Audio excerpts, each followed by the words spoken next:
You're listening to The Conversation.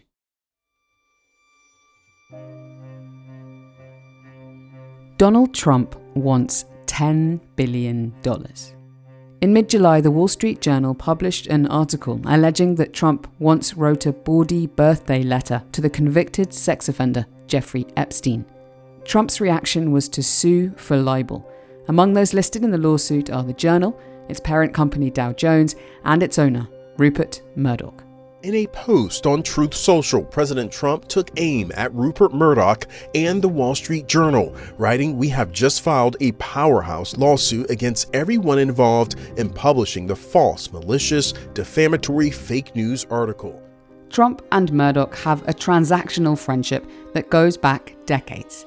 It began in New York in the 1970s, when Murdoch was a newcomer to America and Trump a young developer trying to get noticed. I don't know whether they ever deeply liked one another, but I do know that they were using each other to make it big. Despite the libel case, Murdoch's US TV channel, Fox News, continues to support Trump, even as the controversy over his friendship with Epstein swirls on. So could Murdoch and Trump really be out to destroy each other now? In this episode, journalism professor Andrew Dodd from the University of Melbourne in Australia takes us back to where their relationship all began, to explain how Murdoch helped to build brand Trump. I'm Gemma Ware from The Conversation, an independent news and analysis platform partnering journalists with academics to help bring research knowledge to as many people as possible. Welcome to The Conversation Weekly, where experts explain how we ended up here. Andrew, you're a professor of journalism at the University of Melbourne and director of the Centre for Advancing Journalism there. You used to work for Rupert Murdoch at his national broadsheet, The Australian, and you're finalising a book about Rupert Murdoch. Welcome to the podcast. Thank you very much. Lovely to be with you. So, it's the 1970s in New York. What do we know about how Rupert Murdoch and Donald Trump first meet? The exact occasion when they first met is a little bit murky, but they were brought together in social circles in Manhattan. Now, the person allegedly who brought them together is a guy called Roy Cohn, who's this larger-than-life character in New York. He's this kind of hustler, lawyer, publicist, who was, amongst other things, the general counsel for Senator Joseph McCarthy and was there during the McCarthyist witch hunts against communists or supposed communists.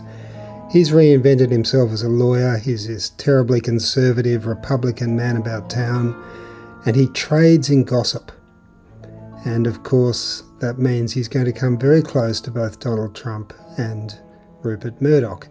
And supposedly he brought them together, and the three of them started transactionally dealing with one another from that point onwards. And what was the scene like back then in New York that they were moving in? The scene was one where both Trump and Murdoch were on the make. So Trump is this Queens developer who's been left a bucket of money by his father. He's wanting to develop and build, and he's also wanting a profile because the profile will help him along the way. But he's also an egomaniac. He needs publicity for its own sake, and so he's attracted to the media.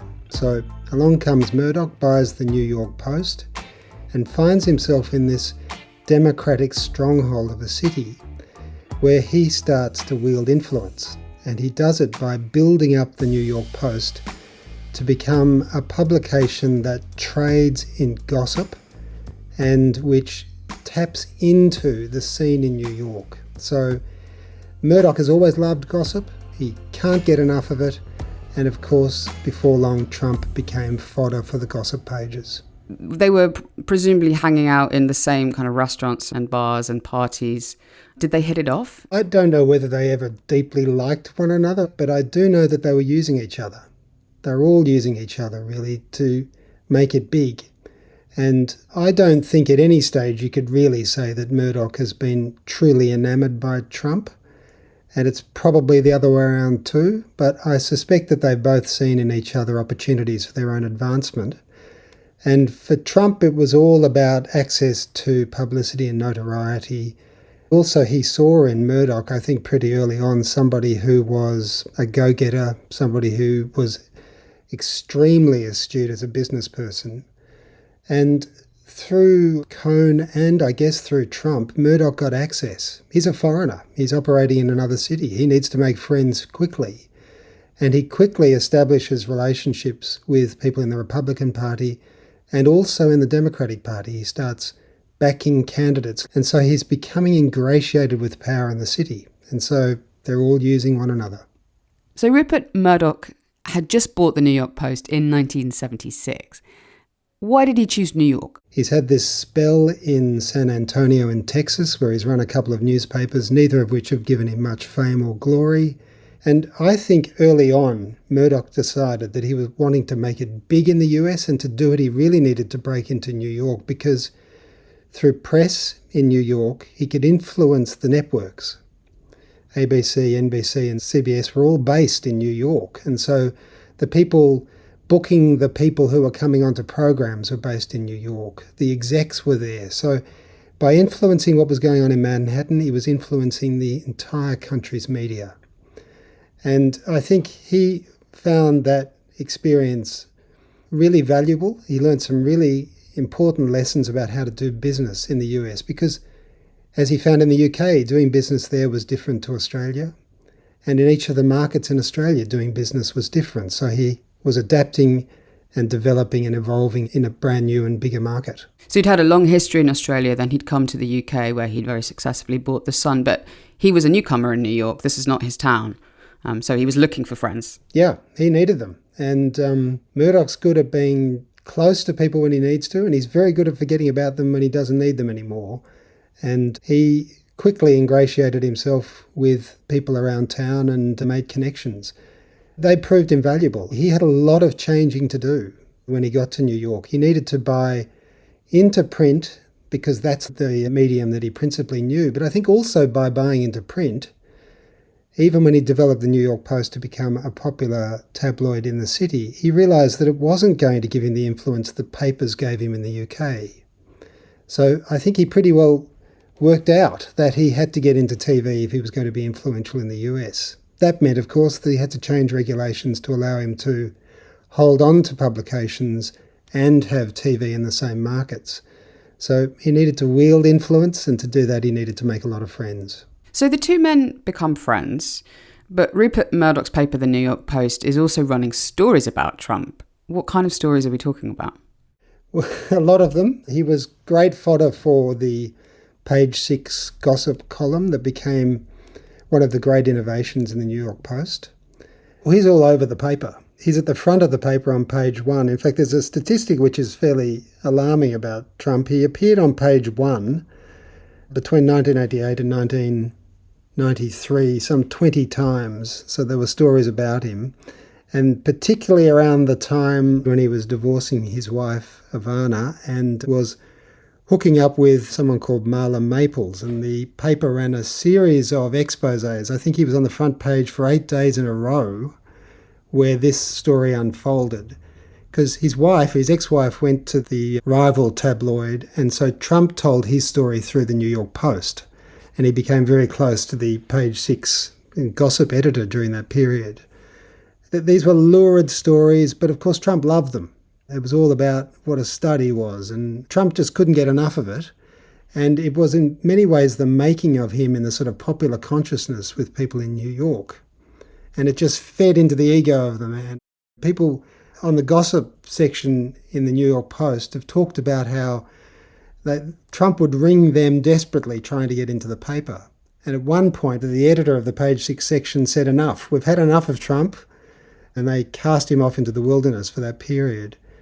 But then, of course, he became famous as the anchor of The Apprentice, and he couldn't be ignored even by the New York Post, and they became friends again. Were there stories also about his business dealings at that time, or was it predominantly gossip? Yeah, they all merged, and it was all around the egomaniacal sort of behaviour of one Donald J. Trump. And he was buying property, and the man became a myth, and a larger-than-life character who wrote the gossip columns and was lazy fodder for people wanting to write gossip, particularly if he's ringing them up and offering stuff. So it all got merged into this kind of giant sort of ethos of the myth, the man of Donald Trump. And getting featured like this presumably played really well for Trump, right? He wasn't a hugely public figure before that. Paint me a picture of how important this coverage was for him. Well, it was the foundation, right? So when NBC picked him as the anchor for The Apprentice, they did it on the back of the man, the myth. They already had this kind of pre-made person that they didn't need to publicise. And that further fulfilled this idea that Trump was this person that people aspired to wanting to be, somebody who was in charge, who drove around in large cars and flew around in jets and owned property. And for a large section of the American market, this is terribly appealing. And it all fed on each other. Trump became this figure that couldn't be ignored. And so when Fox News became an entity down the track, it further got amplified through that channel.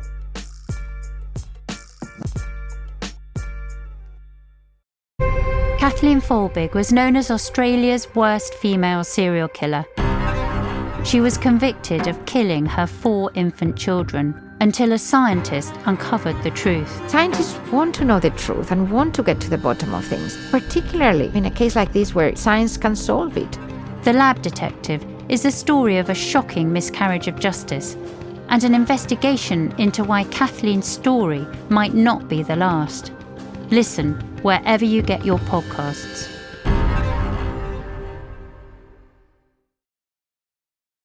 Welcome back. Andrew Dodd, we're going to leave Trump v Murdoch round 1 there for a moment and move to another of Rupert Murdoch's powerful connections, which was with Ronald Reagan. Their relationship began around the same time in the 1970s, 80s. How did that come about? In many ways, Ronald Reagan is Murdoch's true ideological match. And now, set the scene, right? He's just been a big supporter of Maggie Thatcher in the UK. Maggie Thatcher's come to power and is this dominant force. His work is done in the UK. He's got the Conservatives into power.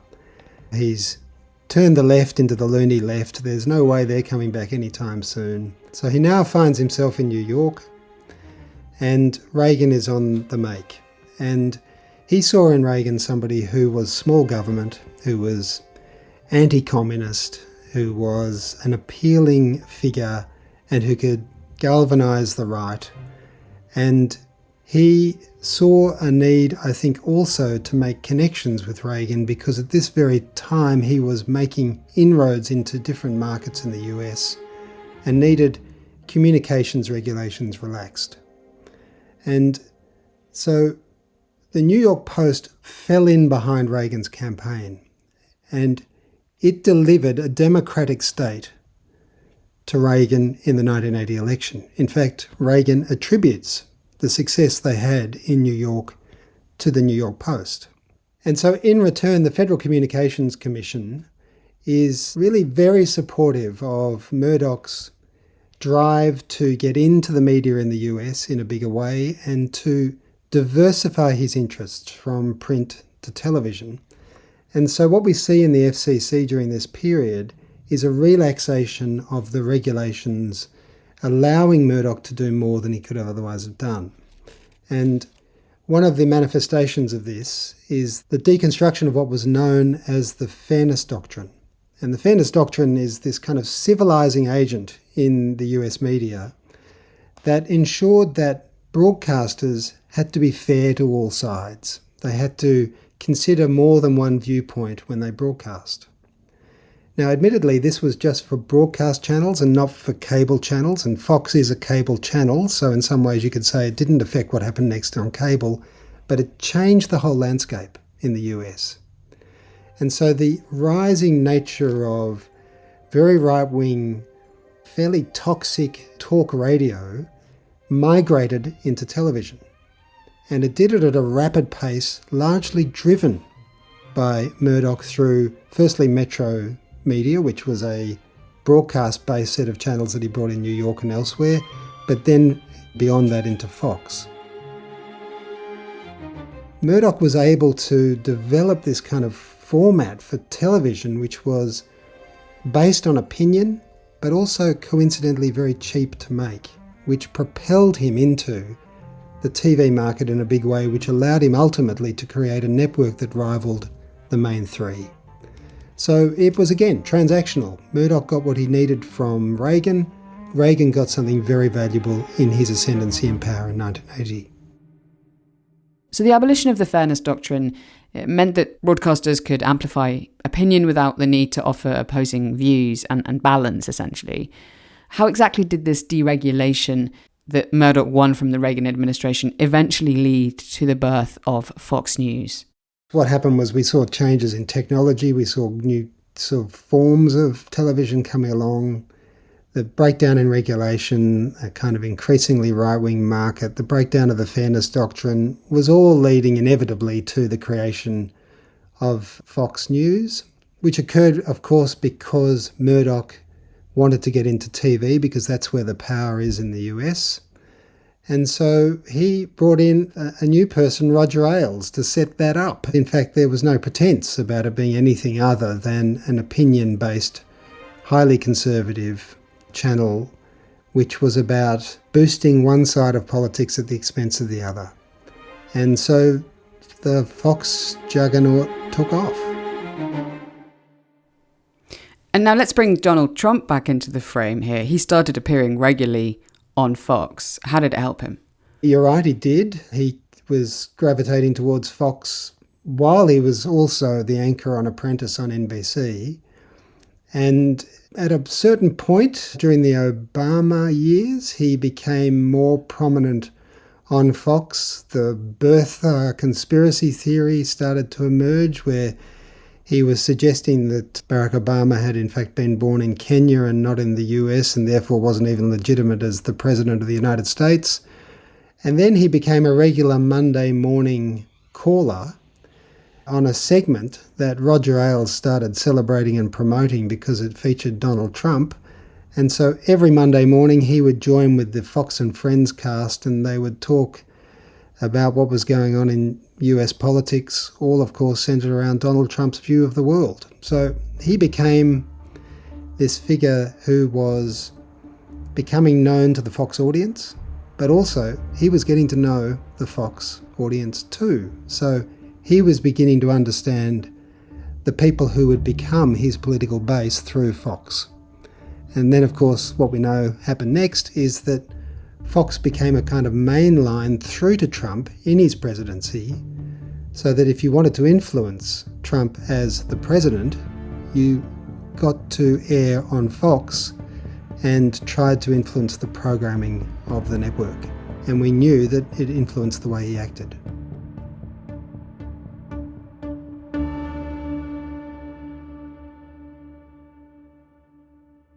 Donald Trump has filed a lawsuit against Rupert Murdoch after the Wall Street Journal published a bawdy letter Trump allegedly wrote to Jeffrey Epstein on his 50th birthday. They've asked to compel Rupert Murdoch's testimony as soon as possible, citing his age and his health. You've written that what Murdoch helps make, he also helps destroy. And now we're seeing that the Wall Street Journal has published details of this birthday note that it alleges Trump wrote to Jeffrey Epstein, and Donald Trump is suing Rupert Murdoch, News Corporation and the Wall Street Journal as a result of that note. And I wondered, are you surprised at that turn of events? This really is an interview full of bad men, isn't it? So yes, you're right. We have this crazy situation where Rupert Murdoch, who has spent so much effort boosting Trump and putting him into office and supporting him while he's there and paying out hundreds of millions of dollars in defamation payments because his network supported the big lie after the 2020 election. Fox and the company it repeatedly and falsely alleged had supplied rigged voting machines for the election President Trump lost have agreed on a settlement. So we have this person now in a situation where one of his major newspapers in the US is leading the charge against Trump. So yes, it really is head-spinning stuff. But I guess when you think about Murdoch's history with power players, it's not that uncommon. He did this to Gough Whitlam in Australia in the 1970s. He did it to New Labour in the UK. What he makes, he breaks. And now he's breaking something that he's helped to make. And the other way of thinking about it too is that all the way along, Murdoch has been ambivalent about Trump. You remember back in 2016, he initially endorsed Jeb Bush. He didn't want Trump. He only fell in behind Trump when he realised that there was no alternative. Before this last election, he was trying desperately to support Ron DeSantis in Florida. And the New York Post led early trying to ignore Trump. But of course, it also had to fall into line with the MAGA base when it was impossible to elect anyone other than Trump. So yes, he's transactional. And yes, now he also knows that his base at Fox, who are still glued to Trump, are going to be reluctant to see any other way forward, so he has to be extremely careful about not alienating them while he expresses his own disillusionment with Trump through the Wall Street Journal. So, yeah, it's a kind of crazy situation. What struck me was that from statements that Trump made on Truth Social, it was clear that the two men, Trump and Murdoch, had actually been communicating quite closely, right up until the publication of that Wall Street Journal article about the Epstein letter. And this is even though Murdoch is no longer actually at the head of News Corporation, which his son Lachlan took over in 2023. So they've really got that ability to just call each other about any story. And there's pressure that Trump has been trying to put on Murdoch over this. Yeah, look, the two of them have been interacting. Murdoch was at a sporting match with Trump not that long before. They've been very close. We've all seen the footage of Murdoch in the White House sitting there, while incidentally it was said that the Wall Street Journal had been critical of Trump's tariff policy.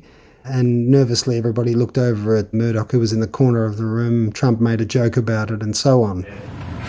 On the editorial page on Saturday. I'm going to have to talk to him. I've been right over the Wall Street Journal many times, I will tell you that. I don't agree with him on some things. So, yes, they're close. They're talking with one another. We've also heard that Trump made desperate phone calls through to the editor of the Wall Street Journal trying to get this story killed. But I don't think that tells us much more than we already know. These people, they interact with one another to get what they can from each other, and then they turn on each other when they need to and when it advances their causes. So here now, I don't think Trump has got much option but to be seen to be highly critical of Murdoch and the Wall Street Journal because his very credibility depends on it. And I don't think Murdoch is somebody who's going to back down quickly because that's the nature of the man. You've worked for a Murdoch paper. Is the contradiction between different parts of his empire, so for example, the way Fox and the Wall Street Journal are covering a story, something you recognise from his past? Yeah, this is the way he works, right? He's got this great advantage of having what I describe as a federation of mastheads. So they can act in different ways in different markets to suit their own respective needs, but also thinking about the broader interests of the federation. So if now we've got to the point where Murdoch's interests, which still drive the Federation, are such that he doesn't want Trump around anymore, then he will weigh that up against the very real commercial interests that he has at the Wall Street Journal, but also, most importantly, at the most lucrative part of his company at Fox News. And what he stands to lose at Fox News is, of course, the audience, who could run in droves to another right-wing channel, if that audience perceives that the proprietor is turning them against their hero in Donald Trump. So he's weighing these two things up and strategically operating in such a way to advance whatever his cause is. And what threat does Trump pose to Murdoch? Well, I think you go back to the 2020 election, the calling of the result in Arizona by Fox News, which apparently triggered a revolt by Fox News viewers because they couldn't stand the idea that their network, Fox News, was turning against their hero, Donald Trump. And apparently there was a defection to other right-wing news channels such as Newsmax. Now this is, of course, the reason why Fox News then got back on song and started promulgating the big lie of the election result to win back its own base. It paid a heavy price for that and a defamation payment, but it worked out that it was more favourable doing that than losing its audience. So the same thing is the risk here, that if Donald Trump leads that audience away from Fox, then that enormous financial gain that the company gets from that audience will be damaged. And News Corp doesn't want that. What do you think is the most likely scenario from where we're sitting now with this libel case? Well, I don't think Trump can afford to take Murdoch to court, because the processes of discovery and depositions will mean that he'll have to reveal much more than he wants to. This is not a case like the others that he has fought with the ABC and CBS recently, where they've just rolled over and given loads of money to Trump and is setting up his library for him post his presidency by paying out large amounts of money. Murdoch won't do that. He'll fight this. It's not the money. He doesn't care about that. Either he'll fight it out on principle, or there'll be some transactional deal that trumps everything, which makes it all go away very fast. But I don't think we're going to see a very spirited fight by Trump on this. He's got far too much to lose.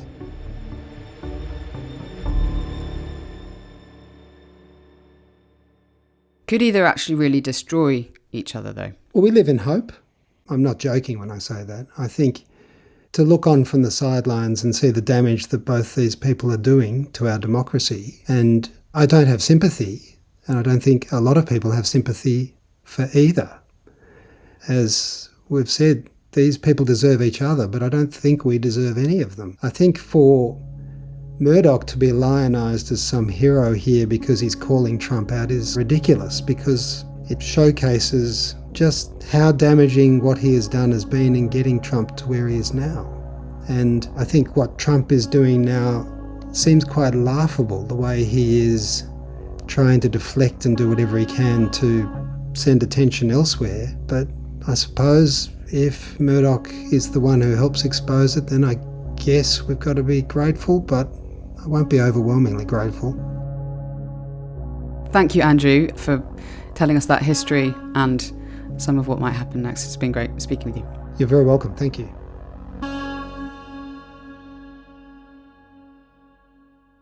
That's it for this week's episode of The Conversation Weekly. This episode was written and produced by Mend Marawani and me, Gemma Ware. Sound design is by Eloise Stevens, and our theme music is by Nita Saal. We're off for a few weeks for a break in August, but we'll be running some episodes through our feed, both new and old ones that we hope you'll enjoy, so do keep tuned for that. If you'd like to get in touch with the podcast, you can email us directly at podcast@theconversation.com. You can also sign up for The Conversation's free daily newsletter by clicking on the link in our show notes. The Conversation is a non-profit news outlet dedicated to sharing the work of academic experts with a wider audience. If you like what we do, please support us at donate.theconversation.com, and please rate and review the podcast wherever you follow us. Thanks for listening.